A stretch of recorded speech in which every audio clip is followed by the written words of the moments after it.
हरे कृष्णा। तो आज हम आए हैं राधा मदन मोहन जी के मंदिर में। तो हुआ यूँ था कि आज से 500 वर्ष पूर्व सनातन गोस्वामी ने अपने प्रमुख शिष्यों को यहाँ पर भेजा था। उनमें से एक थे सनातन गोस्वामी। तो सनातन गोस्वामी यहाँ पर रहा करते थे और सनातन गोस्वामी जो हैं बहुत ही अरिस्टोक्रेटिक ब्राह्मण फैमिली से थे और उसके साथ साथ वो नवाब हुसैन के राज्य में प्रधानमंत्री के पोस्ट पर भी थे। उनको फोर्सफुली जो है नवाब हुसैन ने प्रधानमंत्री बना लिया था, लेकिन मौका देखते ही वो वहाँ से भाग जाते हैं और भाग करके इनसे मिलते हैं, श्री चैतन्य महाप्रभु से मिलते हैं और महाप्रभु से बोलते हैं कि अभी मुझे क्या करना चाहिए। तो फिर महाप्रभु उनको कहाँ भेजते हैं? वृंदावन में भेजते हैं और वृंदावन में भेजते हुए उनको कुछ आदेश देते हैं। उनमें से एक आदेश था कि वृंदावन में लुप्त लीला स्थलियों की खोज करना, दूसरा भगवान की लीला स्थलियों को ढूंढना और भक्ति से संबंधित ग्रंथों की रचना करना। तो इन सभी आदेशों का पालन करने के लिए श्रील सनातन गोस्वामी वृंदावन में आए थे और इस जगह पर रहते थे। तो इस जगह का नाम है द्वादश आदित्य टीला। तो द्वादश आदित्य टीला का मतलब है कि जब भगवान ने कालिया का उद्धार किया था और फिर यमुना जी से जब बाहर आए तो भगवान को जो है बहुत ठंड लग रही थी, कृष्णा को। तो उस समय पर क्या हुआ, कृष्णा इस टीले पर आकर के बैठे थे और यहाँ पर भगवान कृष्ण की सेवा करने के लिए 12 सूर्य एक साथ प्रकट हुए थे। हम में से किसी ने भी 2 सूर्य एक साथ उगते हुए नहीं देखे होंगे। हमने हमेशा एक ही सूर्य को देखा है जो हर रोज़ उदय होता है, लेकिन भगवान की सेवा में 12 सूर्य यहाँ पर प्रकट हुए थे।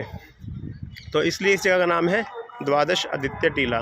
तो इसी द्वादश आदित्य टीला पर सनातन गोस्वामी यहीं बैठ कर के भजन करते थे।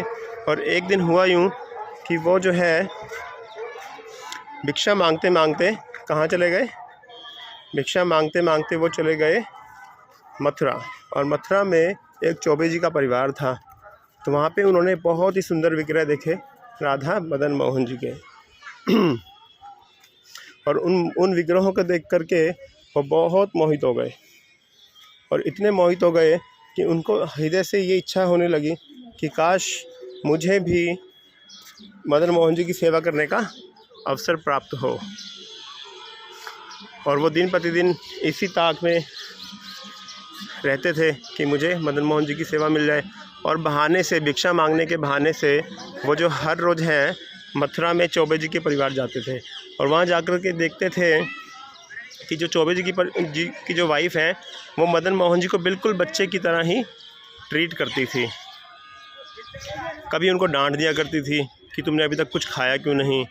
कभी अपनी दातुन करने वाले जो नीम की जो लकड़ी होती है उसके पिछले पासे से जो है क्या करती थी, दूध में चीनी घोल करके भगवान को भोग लगा देती थी।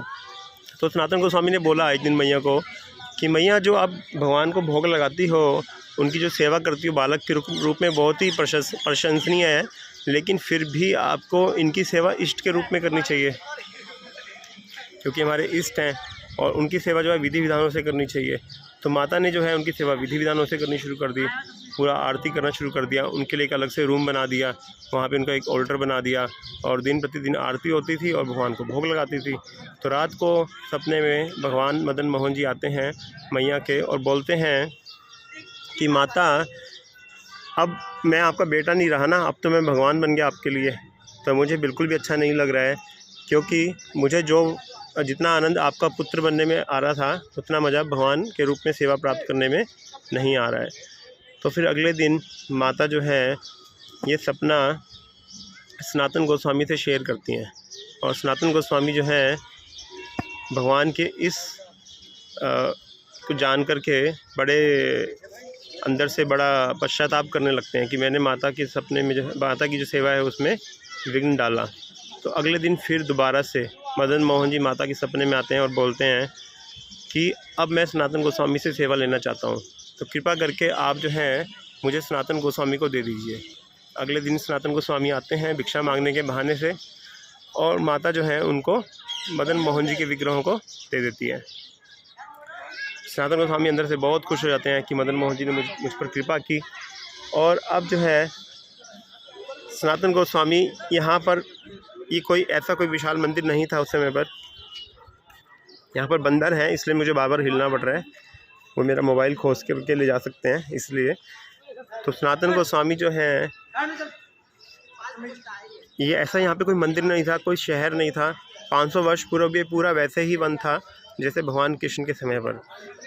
और इस जगह पर बस एक पत्थर पर मदन मोहन जी के विग्रहों को स्थापित करके वो उनकी डेली सेवा करते थे। भिक्षा में उनको जो भी मिलता था आटा, उसकी बाटी बना करके उन्हें खिला देते थे। तो कुछ दिनों से ऐसा चल रहा था। अब मदन मोहन जी बोले, मदन मोहन जी उनसे बात किया करते थे सनातन गोस्वामी से, और बोले कि कब तक मुझे ये सूखी बाटी खिलाएगा, इसमें कम से कम कुछ नमक ही डाल दिया कर। तो सनातन गोस्वामी बोले कि देखिए भगवान, मुझे चैतन्य महाप्रभु ने आदेश दिया है कि मुझे बहुत सारे ग्रंथ लिखने हैं, बहुत सारी लुप्त लीला शैलियों की स्थापना करनी है ढूंढ करके उनको। तो मेरे पास तो समय नहीं है और मैं तो भिक्षुक हूँ, मुझे जो भी मिलेगा भिक्षा में वही तो मैं आपको खिला सकता हूँ।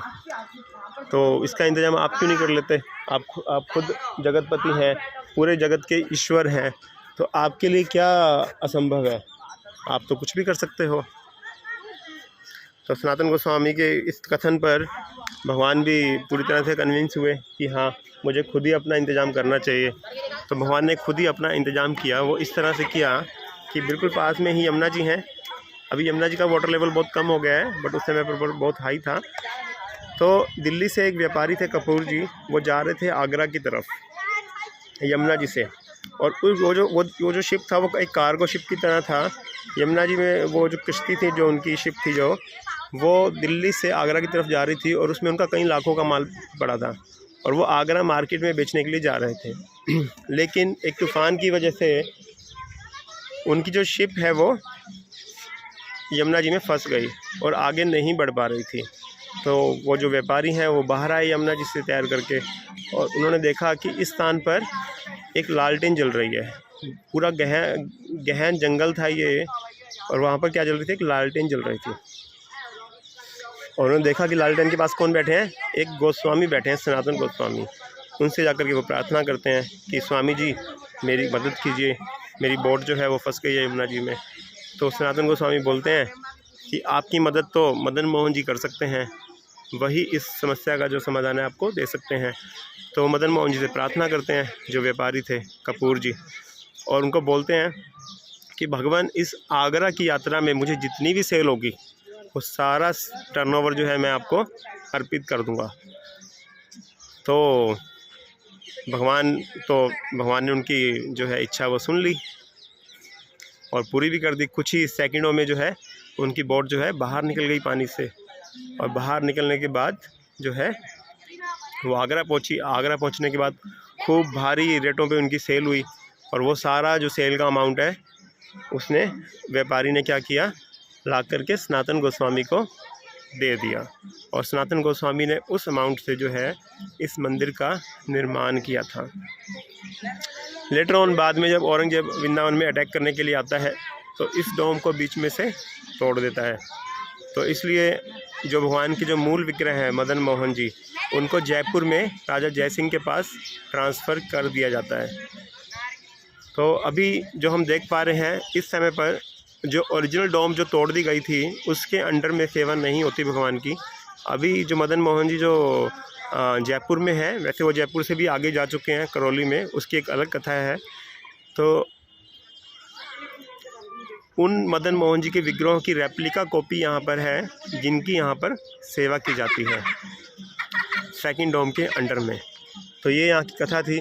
और एक बार ऐसा भी हुआ था कि मदन मोहन जी को एक दिन ऐसा फील हुआ कि जो सनातन गोस्वामी हैं वो बहुत बूढ़े हो चुके हैं और उनको यमुना जी से पानी लाने में कष्ट भी होता होगा, क्योंकि वो वृद्ध हो चुके हैं और अपनी सेवा तो वो रोकेंगे नहीं क्योंकि शुद्ध भक्त हैं, लेकिन यमुना जी से पानी लाने में उनको कष्ट होता होगा। तो भगवान ने अपनी बंसी को टच किया इसी मंदिर के अंदर, और उस बंसी से एक कूप बना दिया, यानी कि कुआं बना दिया, ताकि मदन मोहन जी उसी कुएँ से पानी निकाल करके अपनी सेवा को जारी रख सकें।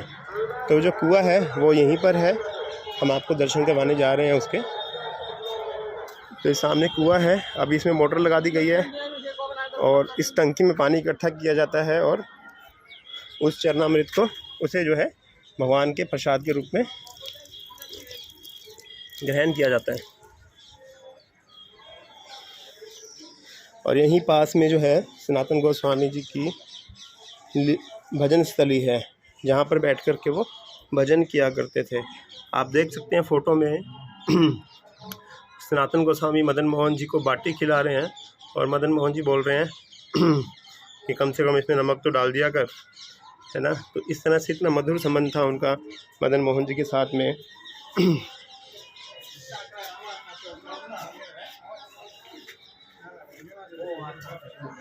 बहुत ही मधुर संबंध था मदन मोहन जी का, और मदन मोहन जी उनकी बहुत मदद किया करते थे, उनको तरह तरह से हिंट दिया करते थे भगवान की लीला स्थलियों को ढूंढने में। और ये वो ओरिजिनल डोम है जिसको तोड़ दिया गया था औरंगजेब नाम के एक असुर के द्वारा। और ये मंदिर है जो खंडित कर दिया गया था। This was the original temple hall at that time, but right now अभी जो वर्शिप है वो इस डोम के अंडर में की जाती है। तो अभी हम दर्शन भी करेंगे मदन मोहन जी के।